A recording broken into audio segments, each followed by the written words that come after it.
లూకాసు వార్త 23వ అధ్యాయం 43వ వచనం. లూకాసు వార్త 23:43. నేడు నీవు నాతో కూడా పరదేశంలో ఉండువని నిశ్చయముగా నీతో చెప్పుచున్నాను నేను. ఎవరితో అన్నాడు ఈ మాట? అందుకు ఆయన, నీవు నాతో కూడా పరదేశులు ఉందువని నిశ్చయముగా నీతో చెప్పుచున్నాను నేను. ఎవరితో అన్నాడు చెప్పండి ఈ మాట? సిలువ మీద ఉన్న ఒక దొంగతో అన్నాడు. యేసుక్రీస్తు వారిని సిలువ వేసినప్పుడు పక్కన ఇద్దరిని కూడా సిలువ వేశారు. ఇద్దరు దొంగలను సిలువ వేశారు. మొదటి వ్యక్తి గురించి చూద్దాం. లూకాసు వార్త 23వ అధ్యాయము 39వ వచనం. వేలాడదీయబడిన ఆ నేరస్తులలో ఒకడు ఆయనను దూషించుచు, నీవు క్రీస్తువు గదా, నిన్ను నీవు రక్షించుకొనుము, మమ్మను కూడా రక్షించుమని చెప్పాను. చూడండి, మొదటి వ్యక్తి గురించి మనం చూస్తున్నాం. ఏమంటున్నాడు ఈ వ్యక్తి అంటే, మొదటిగా దేవుని ఎరుగని వ్యక్తి, అంటే యేసుక్రీస్తు వారిని గ్రహించని వ్యక్తి. మొదటి వ్యక్తి అన్న మాట ఏమంటే, ఎగతాళి చేస్తూ మాట్లాడుతున్నాడు. ఆయన దూషించుచు, మొదటిగా ఆయన దూషించుచు, తర్వాత నీవు క్రీస్తువు కదా, నిన్ను నువ్వు రక్షించుకొనుము, మమ్మల్ని కూడా రక్షించుము. సోదరుడ సహోదరి, లోకములో రెండు రకాల ప్రజలు, ఈ రెండు వైపుల సిలువేయబడిన వ్యక్తులు రెండు రకాల ప్రజలకు సాదృశ్యంగా ఉన్నారు. మొదటి రకం ఏమిటంటే, యేసుక్రీస్తు వారిని ఎగతాళి చేసేవారు లేదా ఆయన ప్రశ్నించేవారు. చూడండి, మొదటి కొరింథీ పత్రిక 1వ అధ్యాయము 18వ వచనం. మొదటి కొరింథీ 1వ అధ్యాయము 18వ వచనం చదవండి.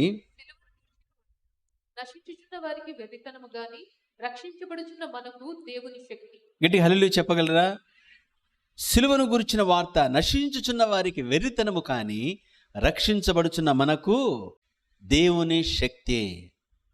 కాబట్టి ఒక వ్యక్తి దేవుని శక్తి తాకినప్పుడే, దేవుని శక్తి అంతరంగాన్ని తాకినప్పుడే మన అంతరంగ మార్పు జరుగుతుంది. సోదరుడా సహోదరి, ఆ శక్తి మనం తాకలేదు అంటే మనలో ఏమాత్రం కార్యం జరగదు. సిలువను గురించిన వార్త నశించుచున్న వారికి వెర్రితనము కానీ రక్షించబడుచున్న మనకు దేవుని శక్తి. కాబట్టి ఇక్కడ నశించే వారికి, అంటే ఎగతాళి చేసేవారికి లేదా ప్రభును ప్రశ్నించే వారికి ఎలా ఉందంటే వెర్రితనంగా ఉంది. కాబట్టి ఆ సిలువ అనేది ఆ వ్యక్తిని ఏమాత్రం మార్చలేదు కదా, అది వెర్రితనంగా అనిపిస్తుంది.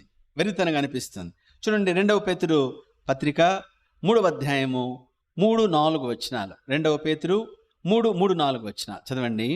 అంత్యదినములలో అపహాసకులు ఆపాసించుచు వచ్చి తమ స్వకీయ దురాశల చొప్పున నడుచుకొనుచు ఆయన రాకడను గూర్చిన వాగ్దానం ఏమాయను, పితరులు నిద్రించినది మొదలుకొని సమస్తమును సృష్టి ఆరంభమునంటే నిలిచి ఉన్నదే అని చెప్పుదురని మొదట మీరు తెలుసుకొనవలెను. చూసారు, పునరుద్ధానం గురించి ఆఖరిలో అనే మాట అన్నమాట. పునరుద్ధానం గురించి ఏమనంటే, ముందు నుండి సృష్టి ఇదివరకు ఎలా ఉందో అలానే ఉంది కదా. అంత్య దినములలో అపహాసకులు అపహసించు వచ్చి తమ స్వకీయ దురాశల చొప్పున నడుచుకొనొచ్చు. కాబట్టి వాళ్ళ ఇష్టానుసారంగా జీవిస్తా దేవుడు లేదు, దయ్యం లేదు, ఏమి లేదు అని మనుషులు హేళన చేసేవారు ఉంటారు, ఎగతాళి చేసేవారు ఉంటారు.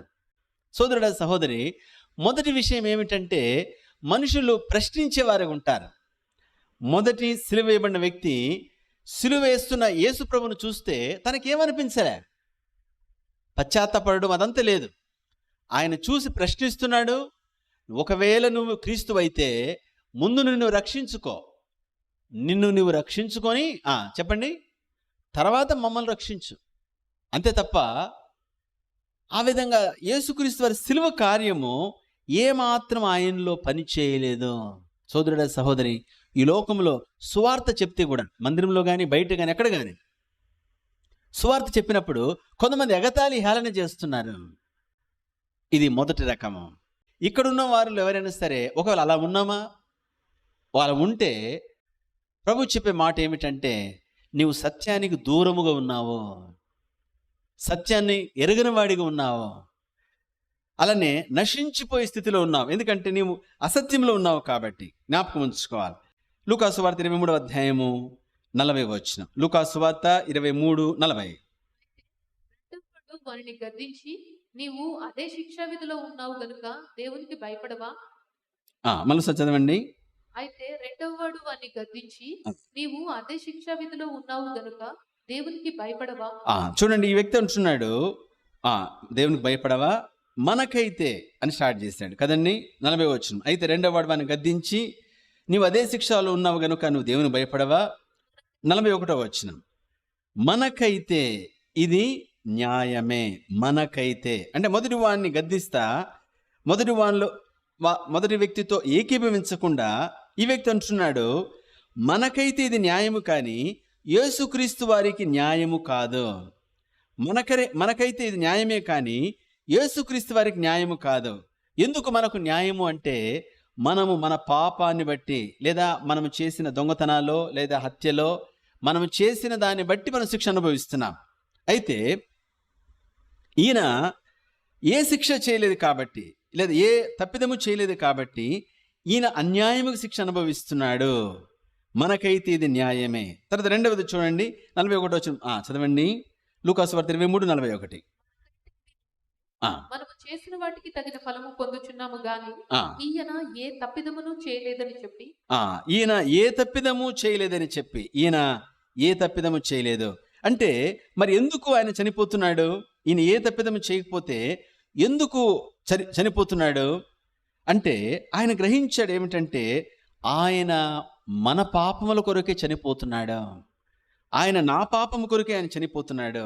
నా శిక్ష ఆయన భరిస్తున్నాడు తప్ప, మనం చచ్చిపోవడానికి రీజన్ ఉంది కానీ, మనం శిక్షించబడడానికి రీజన్ ఉంది కానీ ఆయన శిక్షించబడడానికి రీజన్ లేదు.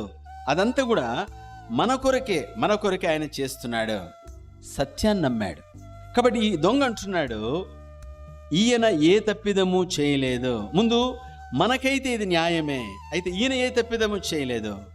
మరి ఎందుకు చనిపోతున్నాడంటే, మన కొరకు చనిపోతున్నాడు. ఎందుకు చనిపోతున్నాడంటే, ఈ లోకములో ఉన్న మానవ జగత్తునంతటిని విడిపించుటకు, రక్షించుటకే తాను ఆ ప్రాణం ఇస్తున్నాడు. సత్యం అంగీకరిస్తే చాలు.